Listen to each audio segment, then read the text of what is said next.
The war room of the Galactic Alliance headquarters buzzed with worried voices. Holograms showed the latest battle, where red dots representing Krell forces overwhelmed the Blue Alliance ships. Captain Ella Martinez watched with a heavy heart as another Alliance fleet disappeared from the display.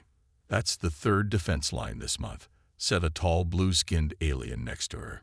Ambassador Kelter's 4 eyes blinked slowly in what Ella had learned was a sign of deep distress. Ella nodded.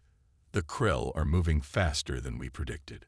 Around the circular table, representatives from 7 alien species argued among themselves. The Galactic Alliance had stood for 800 years, but never faced an enemy like the Krell. These insect-like aliens fought as one mind, willing to sacrifice thousands of ships to gain even a small advantage. "We should evacuate the border worlds," said General Prov, a rock-like being whose species lived for centuries. "We can't hold them back anymore." "Surrender those systems. Billions live there," countered Admiral Jin, her feathers puffing up in anger. Ella stayed quiet. As the human representative, she was still considered an outsider. Humanity had only joined the Alliance 15 years ago, discovered by an exploration vessel when humans were just beginning to explore their own solar system. To the other species, humans were primitive newcomers, barely out of their cradle world. What the Alliance didn't know was that Earth had kept secrets. When Counselor Tren, the eldest member of the High Council, suggested formally surrendering to the Krell, Ella couldn't stay silent any longer. "The Krell execute prisoners," she said, her voice cutting through the arguments. "Surrender means death." The room fell silent, all eyes turning to her. "What would humans suggest?" asked Tren with a hint of condescension. "Your species has barely mastered space travel." Ella straightened her back. "We could help fight." A ripple of polite laughter moved through the room. Admiral Jin gestured to the hologram. "Captain Martinez, we appreciate your spirit, but the Alliance's most advanced warships can't stop the Krell. Your planet has no military fleet." "Not in space," Ella said carefully. "But humans know war. It's in our history." The laughter stopped. Most Alliance species had evolved past internal conflicts thousands of years ago. War was something primitive species engaged in before becoming civilized. "Humans united our planet only 70 years ago," Ella continued. "Before that, we fought each other for thousands of years. We've studied war, lived it, developed strategies and tactics for every situation." Ambassador Kelter looked uncomfortable. "When we discovered Earth, your leaders said humans had embraced peace." "We have," Ella nodded, "but we never forgot how to fight. Our soldiers train for wars we hope will never come." Counselor Tren waved a dismissive hand. "And what good would ground soldiers do against a space empire?" "The Krell want planets, not empty space," Ella replied. "And their warriors aren't invincible on the ground. They've just never faced real resistance." The room grew quiet again as the implications sank in. "Are you suggesting?" Admiral Jin started. "I'm suggesting we call Earth," Ella said firmly. "There are human veterans with more combat experience than some Alliance species have history. Soldiers who fought in jungles, deserts, mountains, and cities. Men and women who understand what the Krell don't, how to think independently in battle." She looked around the room, meeting their alien gazes. "The Alliance has the ships and technology. Earth has the soldiers and experience. Together, we might have a chance." For several moments, no one spoke. Then Counselor Tren nodded slowly. "Make your call, Captain Martinez." Ella left the war room with a mix of hope and dread. The Alliance would soon see a side of humanity they had never witnessed. When she reached her private communication room, she entered the secure code for Earth Command. "This is Captain Martinez," she said when the connection opened. "Implement Protocol Thermopylae." "I repeat, implement Protocol Thermopylae." On the screen, the Earth officer's expression turned grave. He understood what this meant. After 15 years of presenting themselves as peaceful explorers and merchants, humans would reveal their true nature to the galaxy. The war was about to change. Admiral Frank Dawson rubbed his tired eyes as the message from Captain Martinez played again on the screen in front of him. He sat alone in a secure room deep inside Earth's military headquarters. Outside, the world thought their space program was focused on scientific exploration. Few knew about rooms like this one. Protocol Thermopylae, he said to himself. The code meant one thing. Humanity's warriors were needed. The peaceful mask they had worn for 15 years would need to come off. He pressed a button on his desk. Get me Colonel Jack Summers. 30 minutes later, a tall man with gray at his temples walked into the room. Colonel Jack Summers moved with the quiet grace of a predator. At 55, he was older than most active soldiers, but his eyes were sharp and clear. You called for me, sir. Jack stood at attention. At ease, Colonel. We're activating Thermopylae. Jack's expression didn't change, but his posture straightened slightly. The Alliance is losing. Then, badly. Frank turned his screen so Jack could see the battle maps Captain Martinez had sent. The Krell have taken 7 systems in the past month. Alliance forces are in full retreat. Jack studied the maps carefully. They fight with no imagination. Standard formations, predictable movements. The Alliance species haven't fought real wars in thousands of years. They're scholars and diplomats who built ships with guns. Frank shook his head. The Krell are different. They sacrifice thousands of warriors without hesitation. Hive mind species, Jack noted. No concern for individual losses. Frank nodded, but they've never faced humans. Jack allowed himself a small smile. When do we leave? 3 days. You'll take the Dauntless. On paper, it's a research vessel. In reality, a warship with 1,000 veteran soldiers, Jack finished. Your first mission is to reinforce the Alliance outpost on Proxima IV. It's the last defensive position before the Krell reach the core worlds. Frank slid a data pad across the desk. Pick your team. 200 soldiers for the first wave. Jack took the pad. I want Sergeant Lisa O'Neill for demolitions, Lieutenant Sam Washington for tactics, and Major Diana Cruz for recon. Frank nodded. They're already on standby. The Alliance won't expect much from us, Jack said. They think we're newcomers to war. That's our advantage.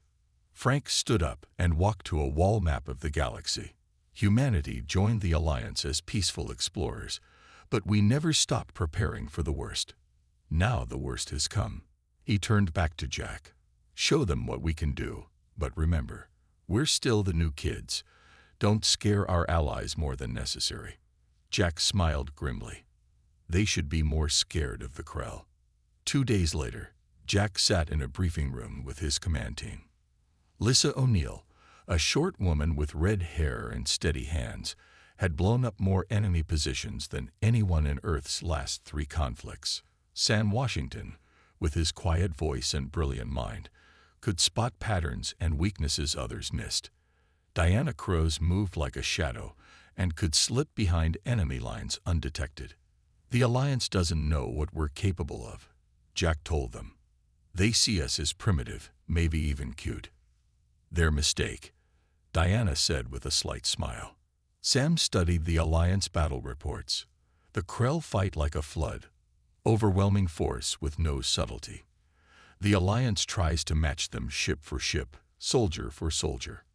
Can't win that way, Lisa added. Not against an enemy willing to sacrifice endless troops. Jack nodded. We'll show them a different approach. Humans don't win by having the most soldiers or the biggest guns. We win by being unpredictable, Diana finished. The next morning, the Dauntless left Earth orbit, officially listed as carrying scientific equipment and agricultural specialists to help Alliance worlds. Only a few hundred people on Earth knew its true mission.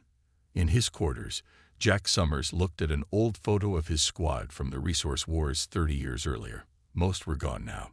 He'd fought all his life, hoping that humanity had finally found peace among the stars. Now he was going to war again, but this time to protect not just Earth, but a galaxy. Once more, He whispered to himself as the ship accelerated toward the jump point that would take them to the front lines. The U.S. Dauntless dropped out of faster-than-light travel near Proxima IV, a small rocky planet that had become the Alliance's last defensive position in this sector. Through the view screen, Jack could see the damage from recent battles. Debris from destroyed ships floated in orbit, and several parts of the planet showed black scars from Krell bombardment. "They're hailing us," said the communications officer. A moment later, the face of an alien appeared on screen. General Jolak was from an aquatic species with blue-gray skin and large dark eyes that blinked sideways. "You must be the human vessel," Jolak said. "Captain Martinez informed us you were coming." Jack stepped forward. "Colonel Jack Summers, Earth Defense Force. We've brought 200 soldiers to assist in your defense."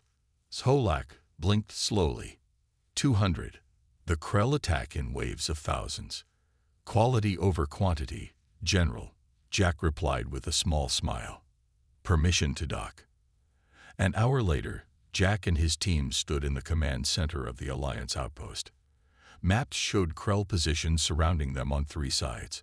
Only a mountain range to the north had kept them from completely encircling the base. General Jolak introduced his officers, aliens from 5 different species, all looking worn and defeated. "The Krell will attack again within 2 days," he explained. "We have 800 soldiers remaining in failing shields." Lieutenant Washington studied the terrain maps. "Why haven't you used the high ground here and here?" he asked, pointing to 2 ridges. An officer with 4 arms waved dismissively. "Too exposed. Standard doctrine says to concentrate forces behind barriers." Jack exchanged looks with his team. The Alliance fought by the book, a book the Krell had clearly read. "We'd like to set up forward positions," Jack suggested. "Small teams, well hidden." General Jolak looked confused. To what purpose? They would be overrun immediately.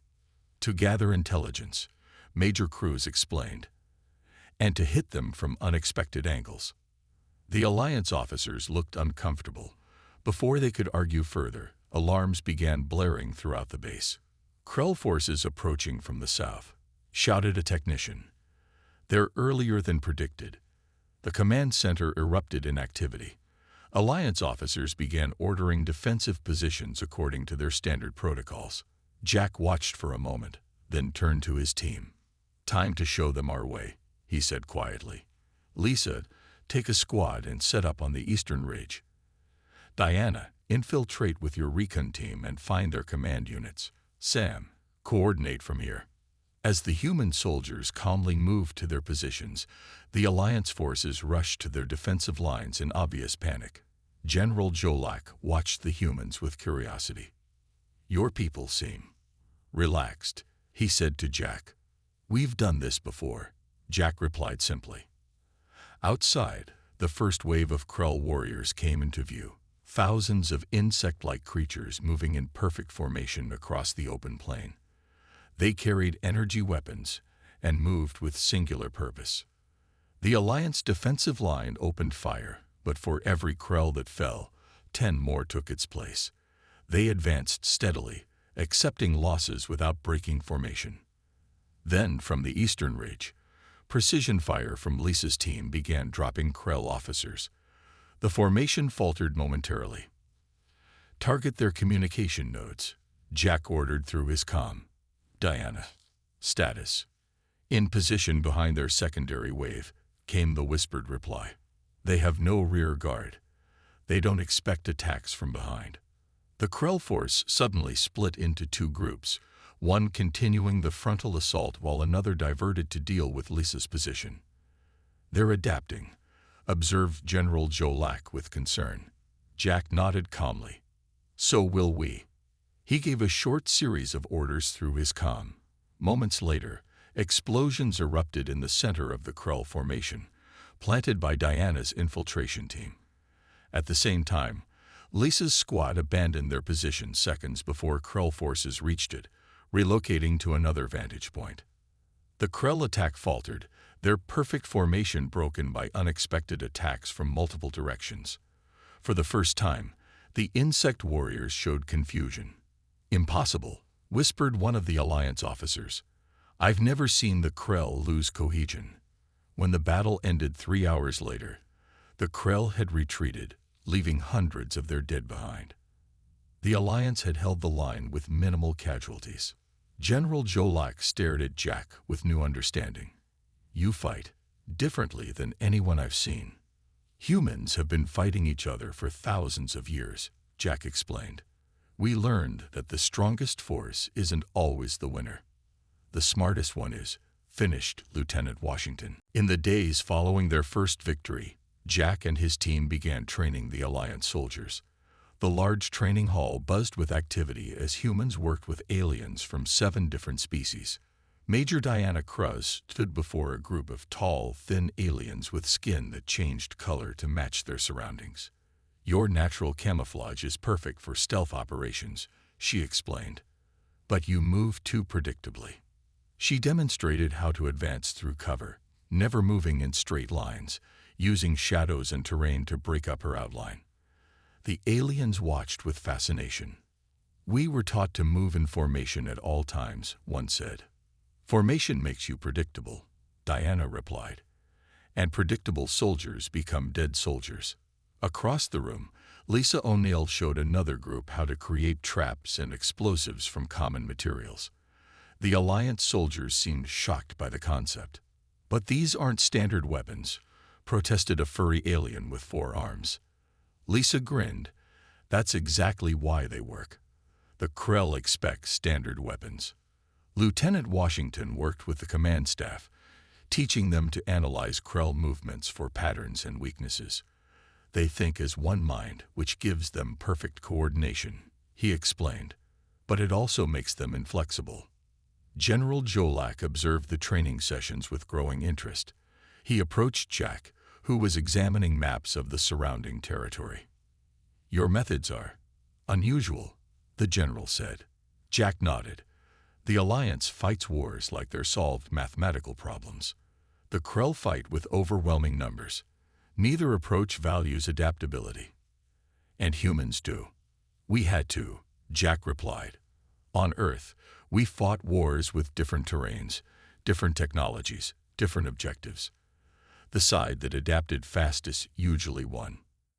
Zolak's large eyes blinked thoughtfully. "My species evolved from ocean predators. We hunted in coordinated groups like the Krell, but we eventually outgrew the need for violence." "Humans tried to outgrow it too," Jack said. "But we learned that being prepared for war is sometimes the best way to preserve peace." Their conversation was interrupted when an Alliance officer rushed in. "General, our scouts report massive Krell movement. At least 10,000 warriors gathering 50 miles south." The room fell silent. Even after their recent victory, such numbers seemed overwhelming. Solak turned to Jack. "What would you advise? Our defensive shields cannot withstand another major assault." Jack studied the map. "They expect us to wait behind walls. We won't." He pointed to several locations around the Krell gathering point. "We'll hit them tonight, before they're ready. Small teams, multiple targets.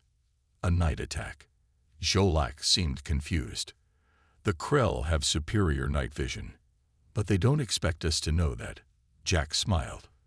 "Diana's teams mapped their sensor positions yesterday. We know their blind spots." That evening, Jack briefed the mixed human-alien strike teams. 200 humans and 300 Alliance soldiers would attack the Krell camp from 5 different directions. Lisa had prepared specialized explosives designed to create maximum confusion. Diana's stealth teams would target Krell communication nodes. "Remember," Jack told them, "our goal isn't to defeat 10,000 Krell. It's to make them defeat themselves." As darkness fell, the strike teams moved out. General Jolak insisted on accompanying Jack's central team, curious to see human tactics firsthand. "In 800 years of Alliance history," Jolak said as they crept through the underbrush, "we've never launched a preemptive night raid." 800 years is a long time to fight the same way," Jack replied. "The Krell learned to counter your tactics. They haven't learned to counter ours yet. They reached their position overlooking the vast Krell encampment. Thousands of insect warriors moved in perfect coordination, preparing for tomorrow's assault. None looked up toward the ridges where Alliance and human soldiers now waited. Jack activated his comm. All teams in position. 4 confirmations came back. He looked at Jolak. This is the moment where everything changes. After tonight, the Krell will know they're facing something different. Solak nodded slowly. Begin the attack, Colonel. Jack gave the signal. In the darkness, Diana's infiltration team struck first, silently eliminating the Krell communication officers. Seconds later, Lisa's explosives detonated at strategic points around the camp. And the night erupted into chaos. The Krell camp erupted into chaos. Lisa's explosives created a series of blasts that seemed to come from everywhere at once. The insect warriors scrambled in confusion, unable to identify the source of the attack. From his position on the ridge, Jack watched through night vision goggles. Beside him, General Jolak observed with a special viewing device. Amazing, the alien general whispered. They have no organized response. They're used to facing enemies head-on, Jack explained, not being attacked from multiple directions in the dark. Diana's voice came through the comm. Communication nodes down. Their coordination is breaking. The Krell warriors moved in circles, firing randomly into the darkness. Some groups began to attack each other, unable to distinguish friend from foe in the confusion. Now, Jack ordered, all teams begin Phase 2. On his signal, the hidden strike teams opened fire from 5 different positions. They didn't stay in one place. Each team fired a short burst, then quickly moved to a new location. To the Krell, it seemed like they were surrounded by a much larger force. Zolak watched in amazement. You're making 200 soldiers look like 2,000. Perception is a weapon, Jack said. The Krell think in terms of numbers. We're showing them that numbers aren't everything. As the night progressed, the Krell tried several times to form counterattack groups, but Lisa's team had planted motion-triggered explosives along the most obvious paths. Each attempted rally ended in another explosion and more confusion. By dawn, the massive Krell force was in full retreat, leaving behind thousands of dead and wounded. The Alliance human force had suffered only minimal casualties. As they returned to base, the Alliance soldiers looked at the humans with new respect. Word of the victory spread quickly through Alliance communication channels. Back at headquarters, Jack received a message from Captain Martinez. Her face appeared on the screen, looking both pleased and concerned. Colonel Summers, your night raid is the talk of Alliance Command, she said. They're calling it the miracle of Proxima IV. No miracle, Jack replied. Just good planning and soldiers who can think for themselves. The High Council is impressed. They want human military advisors deployed to all frontline positions. Martins paused. But some council members are also worried. About what? About what happens after the war. They've just discovered that one of their most peaceful members is also their most effective warrior species. She gave him a small smile. You've changed how they see us, Jack. Forever. Later that day, requests began pouring in from Alliance commanders across the front. Everyone wanted human advisors. The U.S. Dauntless prepared to send teams to 12 different battle zones. Jack met with his officers to plan the deployments. We're going to be spread thin, he told them. Each of you will lead a team of 20 humans, plus whatever Alliance forces you're assigned. Will that be enough? Asked Sam Washington. It has to be, Jack replied. The Krell are still advancing on most fronts. We need to buy time for more human ships to arrive from Earth. Lisa O'Neill looked at the map of deployment zones. The Krell will adapt to our tactics eventually. Then we'll adapt faster, Jack said firmly. That's what humans do best. General Jolak joined their meeting, his usually calm demeanor now energetic. Colonel, news of your victory has spread through the entire Alliance. For the first time in years, there is hope. Hope is good, Jack nodded. But we need more than hope to win this war. Indeed. Jolak handed him a datapad.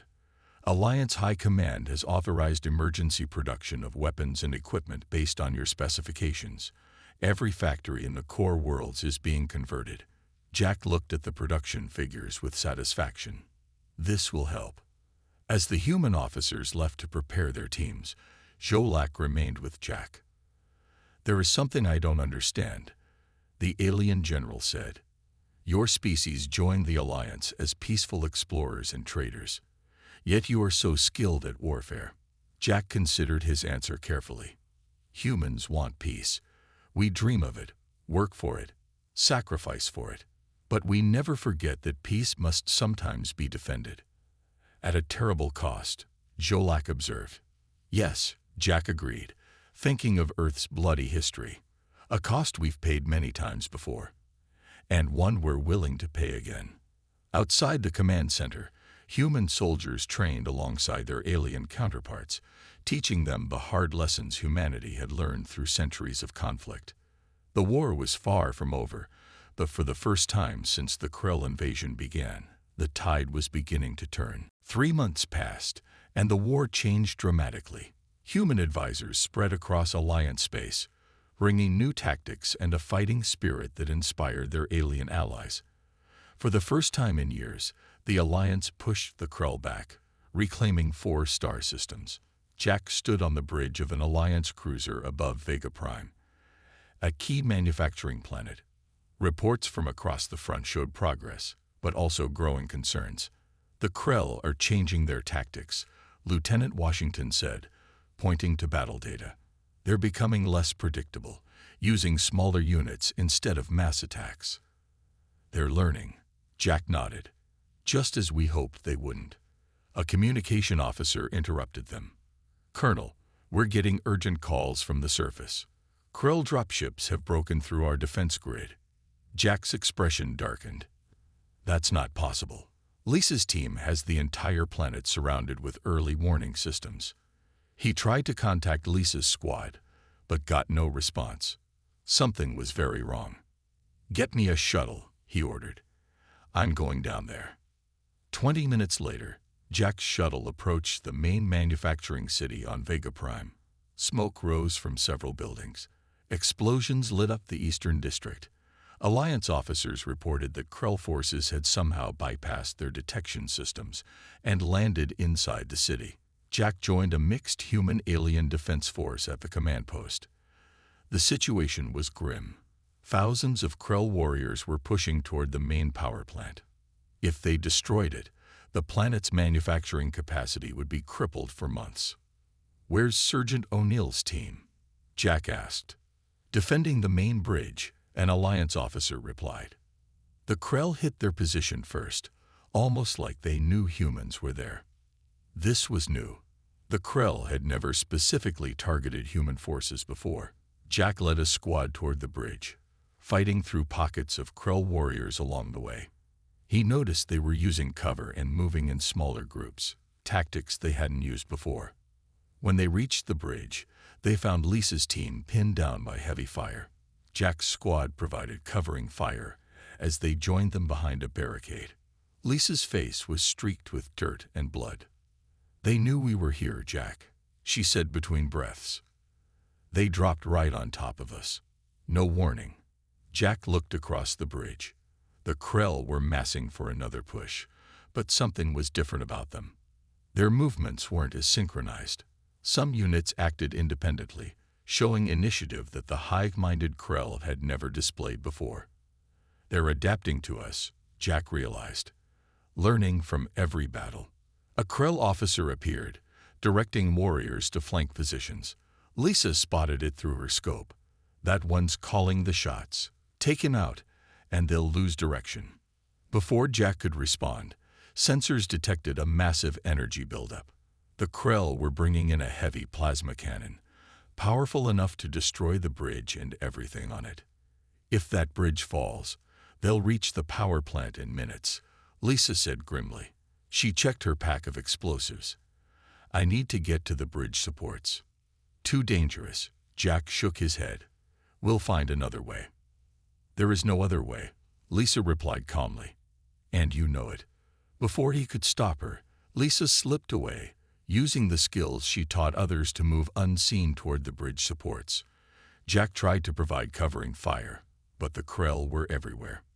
Through his binoculars, he watched as Lisa reached the main support and placed her charges. She was halfway back when the Krell spotted her. Energy weapons fired, hitting her multiple times, but somehow she kept moving, triggering the detonator as she fell. The explosion ripped through the bridge supports.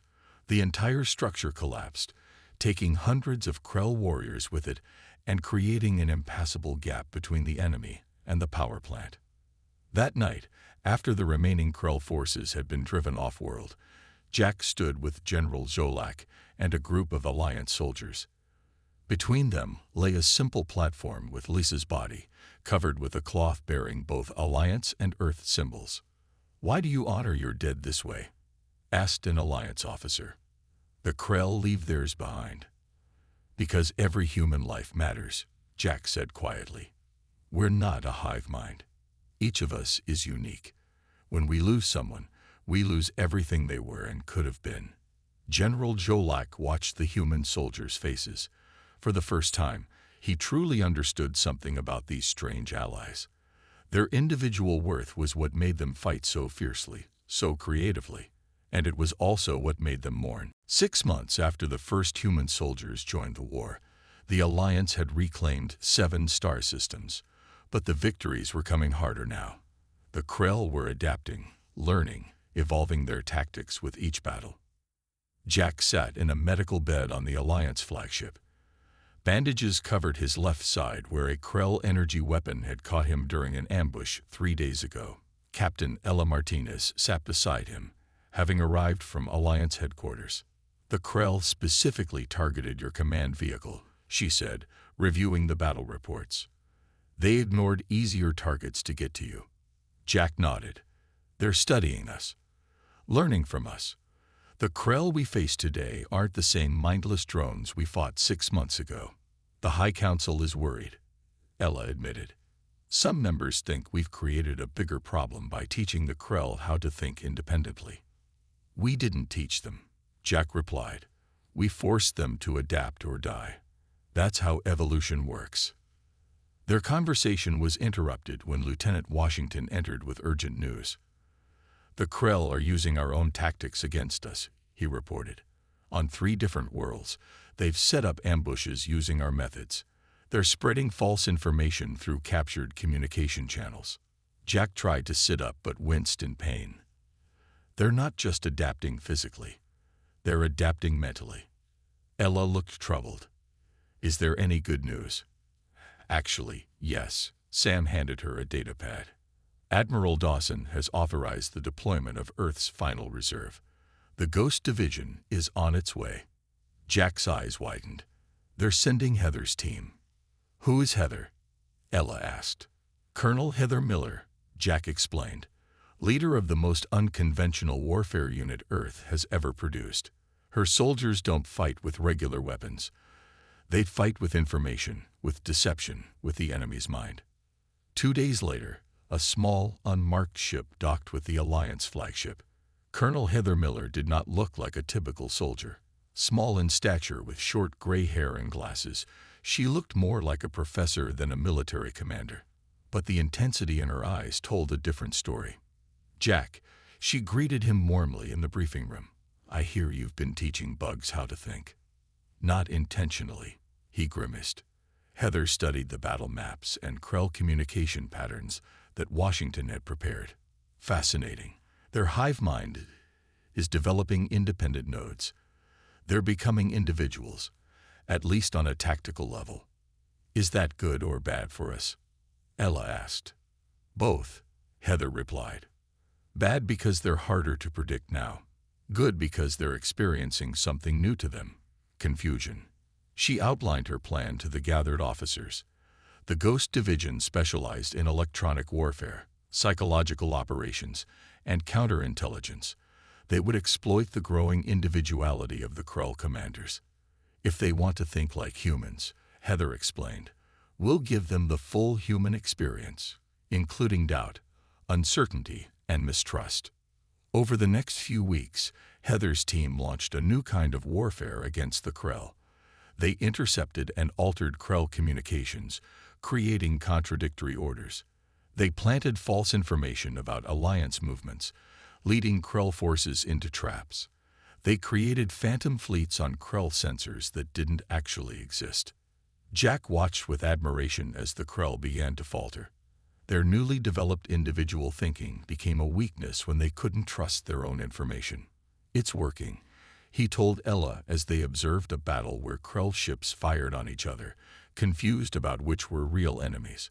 Heather is turning their evolution against them. But in private, Heather shared her concerns with Jack.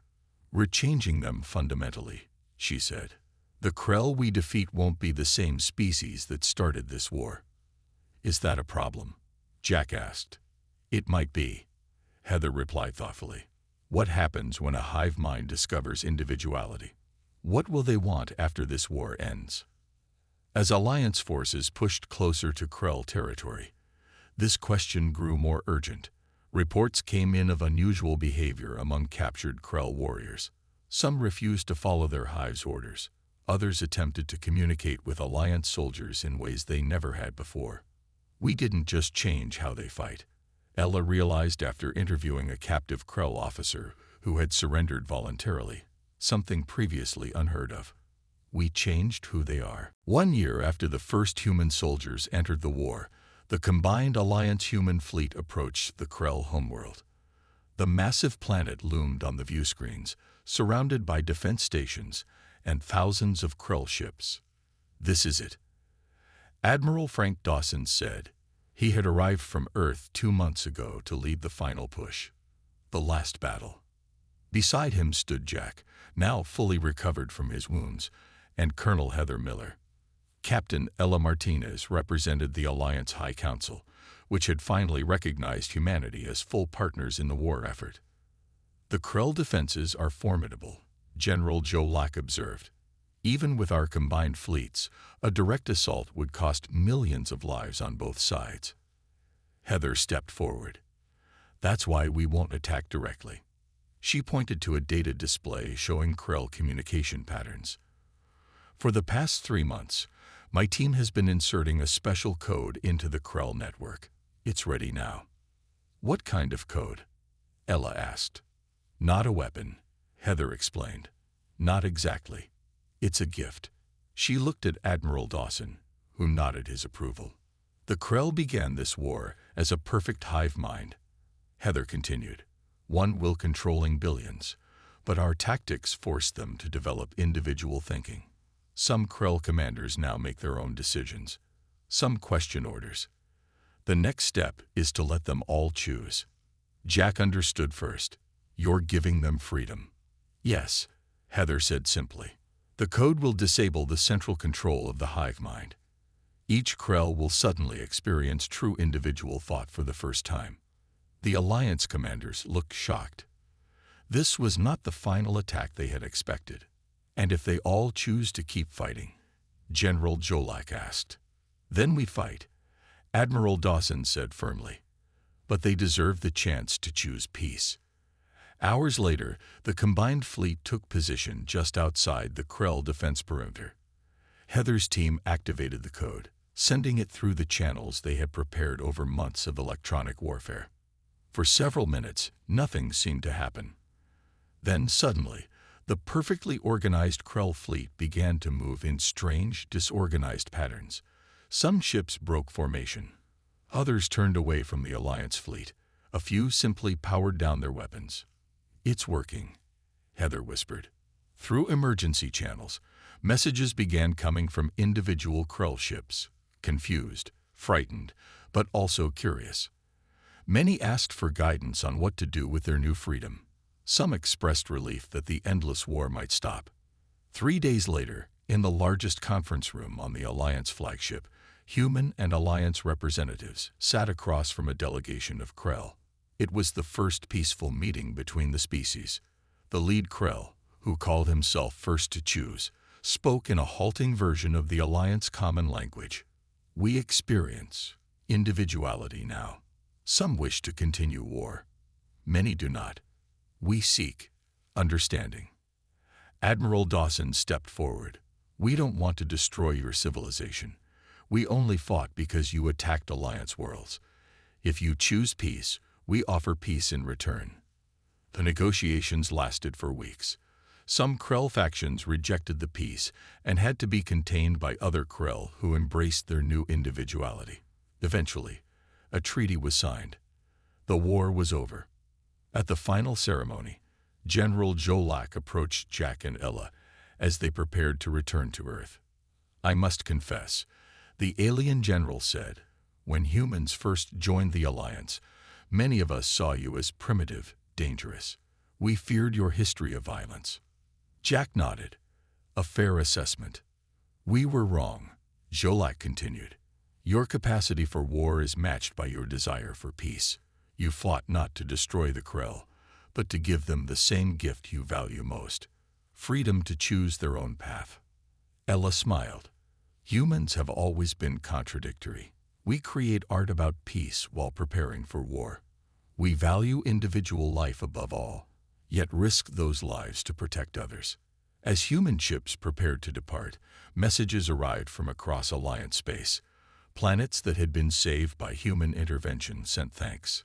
Some Krell representatives requested human advisors to help them adjust to individual thinking. On the bridge of the returning ship, Jack looked at the stars. Do you think they'll understand us better now? He asked Ella. Perhaps, she replied. Or perhaps they'll realize what we've always known, that being human means living with contradictions. We are peaceful warriors, violent creators, solitary friends. Jack smiled. And somehow, that makes sense to us. The ship entered faster than light travel, leaving behind a galaxy forever changed by humanity's strange and powerful gift, the ability to fight for peace.